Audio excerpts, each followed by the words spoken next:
Welcome to Ramanujan maths first 2026 మార్చిలో జరగబోయే 10th class public కోసం ఈ 1 మార్క్ క్వశ్చన్. మిమ్మల్ని ఇబ్బంది పెట్టాలంటే ఈ టైప్ ఆఫ్ క్వశ్చన్స్ ఇవ్వడానికి అవకాశం ఉంది.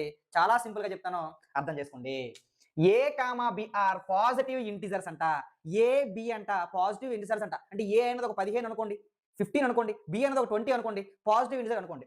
తర్వాత a is equal to p cube into అండి, ఇది ఇంటూ క్యూ స్క్వేర్. అంటే ఏ అనే నెంబర్‌ని ప్రొడక్ట్ ఆఫ్ ప్రైమ్స్‌గా రాసుకుంటే ఈ విధంగా వస్తుందండి. ఫర్ సపోజ్ ఏ అంటే మనం ఒక 24 అనుకుంటే 24ని ప్రొడక్ట్ ఆఫ్ ప్రైమ్స్‌గా ఎలా రాసుకోవచ్చు చూడండి. 2 12 ఆర్ 2 6 ఆర్ 2 3 ఆర్. మరి 24 అనే నెంబర్‌ని ఎలా రాసుకున్నాం? 2 క్యూబ్ ఇంటూ 3గా రాసుకున్నామా? సో ఈ విధంగా వీటిల్నే ప్రొడక్ట్ ఆఫ్ ప్రైమ్స్ అంటారు. అంటే ఏ అనే నెంబర్‌ని ఈ విధంగా రాసుకున్నారు. బి అనే నెంబర్‌ని ఈ విధంగా రాసుకుంటే ఇక్కడ పి, క్యూ ఏంటంట? P, Q are prime numbers అంట. ఇక్కడ పి ఈజ్ ఈక్వల్ టు 2 అనుకోండి. క్యూ ఈజ్ ఈక్వల్ టు 3 అనుకోండి, మీకు ఇబ్బంది అయితే. తర్వాత then HCF of A, B ఇక్కడ చాలా చాలా ఇంపార్టెంట్. ఇక్కడ హెచ్‌సిఎఫ్ అంటే ఎలా మెజర్ చేస్తామో తెలుసా? స్మాలెస్ట్ పవర్ అంట. ఇగోండి ఇవన్నీ పవర్స్ అండి. స్మాలెస్ట్ పవర్ తీసుకోవాలి. అది కామన్‌గా ఉండాలి. స్మాలెస్ట్ పవర్ తీసుకోవాలి. ఈ 2 నంబర్స్‌కి ఏకి, బికి ఈ రెండిటిని మనం ప్రొడక్ట్ ఆఫ్ ప్రైమ్స్‌గా రాసుకున్నాం కదా! ఆ రెండిటిల్లో స్మాలెస్ట్ పవర్ తీసుకోవాలి. అది కామన్‌గా ఉండాలి. తర్వాత ఎల్‌సిఎం అంటే ఏంటి? గ్రేటెస్ట్ పవర్ తీసుకోవాలి. అది కామన్‌గా ఉన్నా ఉండకపోయినా పర్వాలేదు.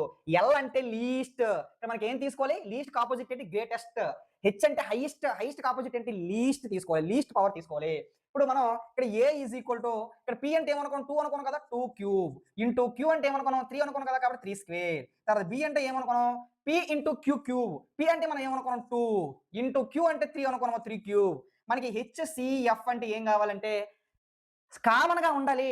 స్మాలెస్ట్ పవర్ తీసుకోవాలి. ఇక్కడ 2 ఉందా? ఇక్కడ కూడా 2 ఉండాలి. కామన్‌గా ఉండాలి. మరి రెండిట్లో ఏం తీసుకోవాలి? Smallest power. ఈ రెండిట్లో ఏది పవర్ చిన్నదండి? ఇది పవర్ చిన్నది కాబట్టి 2 తీసుకోవాలి ఇంటూ. ఈ రెండిట్లో 3 ఉందా? ఇక్కడ కూడా 3 ఉండాలి. కామన్‌గా ఉండాలి. మరి రెండిట్లో కామన్‌గా ఉండాలి, ఏం తీసుకోవాలి? స్మాలెస్ట్ పవర్ తీసుకోవాలి. 2 చిన్నదా? 3 చిన్నదా అంటే 3 చిన్నది. అంటే 3 స్క్వేర్. ఇక్కడ 2 అంటే మనం పి అనుకున్నాం.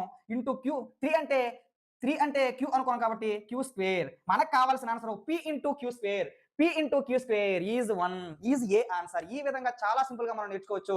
ఈ టాపిక్‌కి సంబంధించిన 8 మార్క్స్ క్వెషన్ మీరు చూడాలనుకుంటే డిస్క్రిప్షన్‌లో లేదా మొదటి కామెంట్‌లో లింక్ ఇచ్చాను, యూజ్ చేసుకోండి. జై హింద్.